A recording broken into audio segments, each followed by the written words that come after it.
किसान भाइयों, बहुत से किसान भाई का सोच रहता है कि जब भी हम बारिश के सीज़न में फूल गोभी की खेती करते हैं तो हमारा जो गोभी का उत्पादन रहता है बहुत कम होता है। यानी हमारा एक पौध का जो वज़न मिलता है, फूल का वज़न, वह 200 ग्राम से लेकर 400-500 ग्राम ही मिल पाता है। तो हम अपनी गोभी की फसल में कौन सी सावधानी बरतें जिससे कि जब हम गोभी का हार्वेस्टिंग करें तो हमारा एक गोभी का जो औसत वज़न होना चाहिए 500 ग्राम से कम होना नहीं चाहिए, और लास्ट वज़न हमारा ये 1 किलो 1.25 किलो के आसपास हम गोभी का हार्वेस्टिंग कर सके। तो जो भी हम अपने फसल में डालते हैं दोस्तों, वही हम आपको इस वीडियो के माध्यम से आप सभी किसान भाइयों को शेयर करते हैं, ताकि आप भी गोभी की खेती करते हैं तो आप गोभी की खेती से एक अच्छा उत्पादन कर सके। तो नमस्कार दोस्तों, मैं हूं आपका दोस्त राहुल चौरसिया। आप सभी किसान भाइयों को अपनी यूट्यूब नंबर 1 खेती किसानी में बहुत बहुत स्वागत करता हूं। दोस्तों, आप देख सकते हैं ये हमारा गोभी का फसल है। तो जैसे कि जब भी आप बारिश के सीज़न में गोभी की खेती करते हैं किसान भाइयों, तो अगर आपको गोभी की खेती से एक अच्छा उत्पादन लेना है तो सबसे पहले अपने गोभी के खेत में जहां आप ट्रांसप्लांट करते हैं वहां आपके खेत में खरपतवार बिल्कुल नहीं होना चाहिए।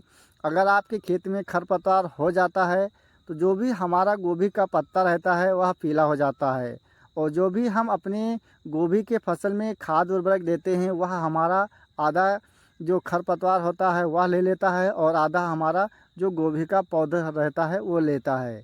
और उसी के साथ अगर हम अपने गोभी के फसल में कोई भी फंगीसाइड का प्रयोग करते हैं तो हमारा जो खरपतवार रहता है वह आधा उस पर पड़ता है और आधा गोभी के फसल पे पड़ता है। तो आपको अपने गोभी के खेत में खरपतवार बिल्कुल नहीं होना चाहिए। और दूसरा चीज़ है, जब आप गोभी का ट्रांसप्लांट कर देते हैं तो ट्रांसप्लांट करने के बाद जो भी गोभी के पत्ते से नए कल्ले निकलते हैं तो वह जो पत्ता है आपका हार्वेस्टिंग तक एक भी पत्ता पीला होकर ज़मीन पर नहीं गिरना चाहिए। ना तो आपकी गोभी के फसल में काला धब्बा या झुलसा, ये समस्या आपकी गोभी के फसल में नहीं होना चाहिए। अगर आप गोभी की खेती करते हैं तो जिस प्रकार आप गोभी का पत्ता देख रहे हैं दोस्तों, इसी प्रकार से आपका सारा गोभी का पत्ता बिल्कुल स्वस्थ होना चाहिए, तभी आप गोभी की खेती से एक अच्छा उत्पादन कर पाएंगे। और दूसरा चीज़ है, अगर आप बारिश के सीज़न में फूल गोभी की खेती करते हैं तो बरसात में अगर आप अपने गोभी के फसल में यूरिया खाद का ज़्यादा प्रयोग करेंगे तो जैसे बारिश की बड़ी बड़ी बूंद उस पर पड़ेगा तो आपकी गोभी के फसल में फंगस लग जाता है। तो आप जब भी गोभी के फसल में यूरिया खाद दें किसान भाइयों, 1 एकड़ में अगर आप डालते हैं 30 किलो से ज़्यादा आपको बिल्कुल नहीं डालना चाहिए। आप दूसरा चक्कर फिर से जल्दी डाल दीजिए। जैसे कि अगर आप यूरिया खाद ज़्यादा डालते हैं तो जो गोभी का पौधा रहता है वह तेज़ी से ग्रोथ तो करेगा, लेकिन जब वह गोभी का जो पत्ता है, जैसे अगर आप यूरिया खाद आप डाल देते हैं 2-3 दिन में जो गोभी का पत्ता रहता है वह आपका ग्रोथ होगा, लेकिन आपके खेत में नमी भी है, लेकिन जब धूप ज़्यादा हो जाता है तब भी आपका गोभी का पत्ता धूप बर्दाश्त नहीं कर पाता है। तो इसलिए जब भी आप गोभी के फसल में यूरिया खाद दें दोस्तों, तो आपको ज़्यादा डोज नहीं देना है।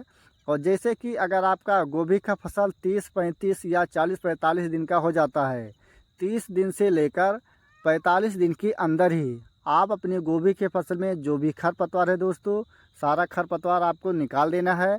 और उसके बाद जहां आप गोभी की सिंचाई करते हैं वहीं पर 1 एकड़ में 2 कट्टा आपको लेना है NPK 12-32-16, और उसी के साथ आपको लेना है नाइट्रोबेंजाइम 35% और 5 चौक 20 किलो आपको लेना है ऊर्जा।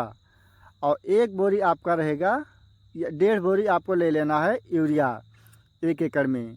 तो आपको क्या करना है दोस्तों, 2 बोरी आपका NPK 12-32-16, 1.5 बोरी आपका हो जाता है यूरिया, और 20 किलो आपका हो जाएगा शक्तिमान कंपनी का ऊर्जा, और 4 किलो सल्फर। ये सारे खाद आपको एक साथ मिलाकर जहां आप गोभी की सिंचाई करते हैं दोस्तों वहीं पर आपको डालना है।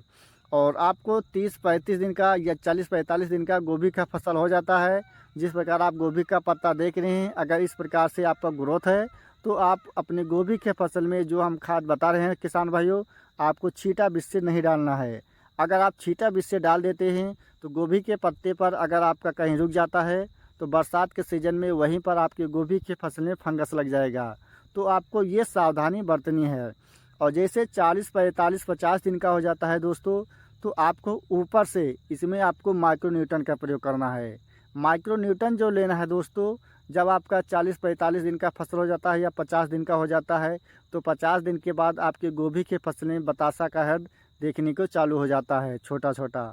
तो आपको इसमें क्या करना है, माइक्रो न्यूटन लेना है किसान भाइयों। 15 लीटर पानी में 80 ग्राम आपको डालना है। ये चीज़ अगर आप डालते हैं, माइक्रो न्यूटन में 7 चीज़ पाए जाते हैं, कैल्शियम, बोरान, मोलिब्डेनम, ऐसे 7 चीज़ पाए जाते हैं, जिसके डालने से हमारा जो गोभी का तना रहता है दोस्तों, वह मजबूत रहता है। और हमारे गोभी के फसल में जो फंगस लगते हैं, वायरस लगते हैं, इसके लिए भी यह काम करता है। तो आप खुद ही वीडियो में देख सकते हैं दोस्तों, जो भी हमारा गोभी का फसल है इस प्रकार से है। और किसान भाइयों, जैसे कि बहुत से किसान इस समय जो गोभी का उनका पत्ता है, तो उसमें कुछ हमें देखने को मिलता है, बहुत से किसान कमेंट करते हैं या फ़ोटो भी हमारे नंबर पर सेंड करते हैं। तो अगर उनके गोभी के फसल में काला काला धब्बा दिखाई दे रहा है, तो इसके लिए आप मेटल एक्सीड 8% और मैनकोजेब 64% 15 लीटर पानी में 50 ml आप डाल सकते हैं दोस्तों। ये काला धब्बा के लिए, झुलसा के लिए बहुत ही अच्छी और बहुत ही अच्छा दवा है। अगर वहीं आपके गोभी के फसल में तना गलन का समस्या है और उसी के साथ आपके गोभी के फसल में काला धब्बा है, झुलसा है दोस्तों, और ये सारे समस्या आपके गोभी के फसल में है, तो आपको रीडोमिल दोस्तों नहीं डालना है। सिजेंटा कंपनी का रीडोमिल गोल्ड आपको नहीं डालना है। इसके जगह पर आपको डालना है, या आप अडामा कंपनी का कस्टोडिया ले सकते हैं, या आप सिजेंटा कंपनी का स्कोर 20 ml, उसी के साथ आपको 25 ग्राम कॉपर और इसके साथ आपको चिपक मिलाकर और 1 पैकेट का आधा इसेप्टोसाइक्लिन, ये सारा चीज़ आपको अलग अलग घोल बनाकर और अपने गोभी के फसल में किसान भाइयों छिड़काव करना है। और ये चीज़ अगर आप करते हैं तो आपको 2-3 दिन में इसका बहुत ही अच्छा और बहुत ही बेहतरीन रिजल्ट किसान भाइयों देखने को मिलेगा। लेकिन अगर आपके वही गोभी के फसल में कोई भी समस्या है, तो जो आप स्क्रीन पर नंबर देख रहे हैं दोस्तों, इस नंबर पर आप व्हाट्सअप कर सकते हैं और बात भी कर सकते हैं। धन्यवाद। तो किसान भाइयों, अगर आपको हमारी जानकारी अच्छा लगा तो वीडियो को एक लाइक ज़रूर करें। और जो किसान भाई हमारे चैनल पर पहली बार हैं या अभी तक हमारे चैनल को सब्सक्राइब नहीं किया है, तो कृपया चैनल को सब्सक्राइब करें दोस्तों। फिर मिलेंगे नेक्स्ट वीडियो में, तब तक के लिए जय जवान जय किसान।